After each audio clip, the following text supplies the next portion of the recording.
right now to news we've got coming in from Rajasthan, where the infighting in the Rajasthan Congress very much seems to continue. Sachin Pilot, former Deputy Chief Minister of the state, has now hit back at Chief Minister Ashok Gehlot, asking why no action has been taken against corruption in the last 4 years and against those who are corrupt. He said that I've been demanding action against corruption, but there's been nothing done on this front by the Gehlot government. Remember, as we speak, Sachin Pilot is on an ongoing Pad Yatra from one part of Rajasthan to the other, Ajmer to Jaipur. This is the Jan Sangharsh Pad Yatra. It's going on from, it's going to be ending on Monday. Take a look. Those are the visuals on your screen. This is what Pilot had to say. Karnataka में हमने जो आरोप लगाया था BJP सरकार के ऊपर 40% commission सरकार, भ्रष्ट सरकार, वो आरोप कहीं ना कहीं सच लोगों ने माना, इसलिए कांग्रेस को भारी बहुमत दिया है। तो हमको जो विश्वास जनता का प्राप्त हुआ है वो हमारे जो करप्शन के एलिगेशंस थे और हमारी 5 गारंटीज थी उसको देखकर जनता ने दिया। अब हम जब सरकार बना रहे हैं तो हम लोगों को तो कार्रवाई करनी ही पड़ेगी ना। बोमई सरकार के जो करप्शन इश्यूज थे उनको टेकअप करेंगे। ठीक वही मांग मैं राजस्थान में जो कर रहा हूँ, पिछले 4 साल से कर रहा हूँ। किसी कारणवश वो हम लोग उस पर कार्रवाई नहीं कर पाए हैं। उसके क्या कारण है मैं नहीं जानता हूं, लेकिन मैंने मेरी तरफ से कुछ लोग कहेंगे कि आपने एकदम से क्यों किया। मैं 1.5 साल से आग्रह कर रहा हूं, चिट्ठी लिख रहा हूं, निवेदन कर रहा हूं, अनशन मैंने कर लिया, सारी मैंने पूरी कोशिश कर ली और अब मैं अब यात्रा निकाल रहा हूं। भाई पब्लिक की आवाज सबको सुननी पड़ती है, तो इसलिए जन समर्थन हमको मिल रहा है क्योंकि हमारे issues important.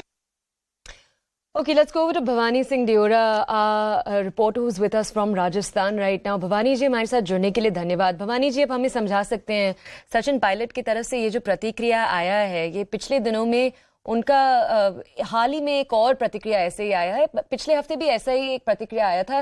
Sir, central leadership पे दबाव बढ़ रहा है या नहीं?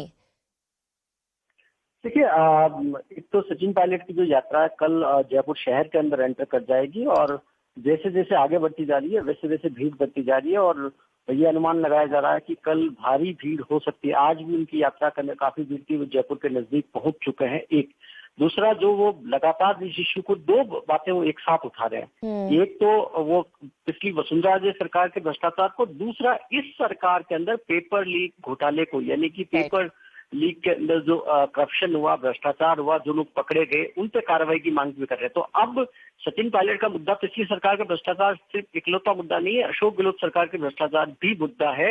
ये लगभग वो क्लियर कर चुके हैं, उसके बाद में डायरेक्ट भले ही नहीं बोल के। अब दूसरी बात ये कि अब कर्नाटक इलेक्शन के बाद में कांग्रेस के पास में ऑप्शन क्या है। कल जब सचिन पायलट का प्रोटेस्ट होगा, एंड होने जा रहे हैं, तब कांग्रेस को कोई ना कोई कॉल लेना होगा। अगर कॉल नहीं लेते हैं तो सचिन पायलट का फिर नेक्स्ट मूव, नेक्स्ट प्लान होगा। तो अब मुख्यमंत्री अशोक गहलोत प्रेशर बना रहे हैं कि सचिन पायलट पर एक्शन लिया जाए, क्योंकि अब वो उनकी सरकार को ही अटैक कर रहे हैं। लेकिन सेंट्रल पार्टी लीडरशिप है कर्नाटका, पहले उनकी प्रायोरिटी है कि कर्नाटका में सीएम सब कुछ स्मूथली हो जाए। उसके बाद में ऐसा लग रहा है कि कर्नाटका के बाद में शायद जो सेंट्रल लीडरशिप है, कांग्रेस हाईकमान है, उनको थोड़ी सी ताकत मिली हो, क्योंकि उनके पास पहले स्टेट्स नहीं है। ये स्टेट्स आने के बाद में कुछ डिसीजन लेने की पोजीशन में आ सकते हैं। तो सचिन पायलट के मसले पर अशोक गहलोत और सचिन पायलट के बीच में पैचअप की आखिरी कोशिश हो सकती है। एक ऑप्शन उनके पास में ये है और दूसरा ऑप्शन ये है कि अगर सचिन पायलट बहुत ज्यादा आगे बढ़ जाते हैं तो फिर उसके बाद में कॉल भी ले। तो कर्नाटका का जो रिजल्ट है वो राजस्थान पर सीधा सीधा असर पड़ेगा कि सचिन पायलट और अशोक गहलोत का राजस्थान के अंदर उनको कोई न कोई फैसला लेने को लेकर ले सकते हैं। जी भवानी जी, हम विजुअल्स में ये भी देख रहे हैं और आप भी यही कह रहे थे कि हजारों लोग हर रोज सचिन पायलट के साथ जुड़ रहे हैं उनके इस वॉक में। मैं आपसे ये पूछना चाहती हूँ आपसे कि उन लोगों का क्या सोच है, उनका क्या ये सोच है कि सचिन पायलट एक ऐसे नए यंगर कांग्रेस को रिप्रेजेंट करते हैं जो करप्शन फ्री रहेगा?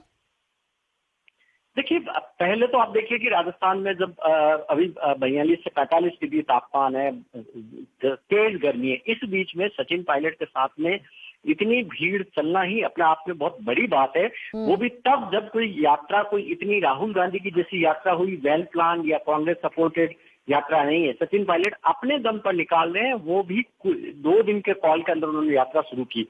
तो ये कांग्रेस के लिए बड़ी खतरे की घंटी है कि सचिन पायलट के साथ जो भीड़ जुटती जा रही है वो मुश्किल पैदा करेगी। दूसरा, सचिन पायलट ने एक मूव और किया, वो कांग्रेस के लिए और मुश्किल है, क्योंकि जो पेपर लीक का इशू उठाया वो राजस्थान में छात्रों का, युवाओं का मुद्दा है। उसको लेकर राजस्थान में कई सारे आंदोलन हो चुके हैं, तो उनके साथ में यूथ है, स्टूडेंट्स जुड़ते जा रहे हैं। ये बड़ी मुश्किल है। अगर कल की रैली के अंदर अगर स्टूडेंट की संख्या ज्यादा हुई, अगर नौजवानों की संख्या ज्यादा हुई तो जाहिर तौर पर ये कांग्रेस पर बड़ा दबाव होगा और फिर डिसिप्लिनरी एक्शन की जगह कांग्रेस की ये कोशिश होगी कि किसी तरीके से सचिन पायलट और अशोक गहलोत के बीच में कोई तालमेल बैठाया जाए। जी ऑलराइट भवानी जी, इस जानकारी के लिए धन्यवाद. Let's move on from that story right now. All eyes on tomorrow though, as Bhavani was saying, tomorrow is a very important day for the Padyatra Sachin Pilot is taking on as we speak. Let's move on from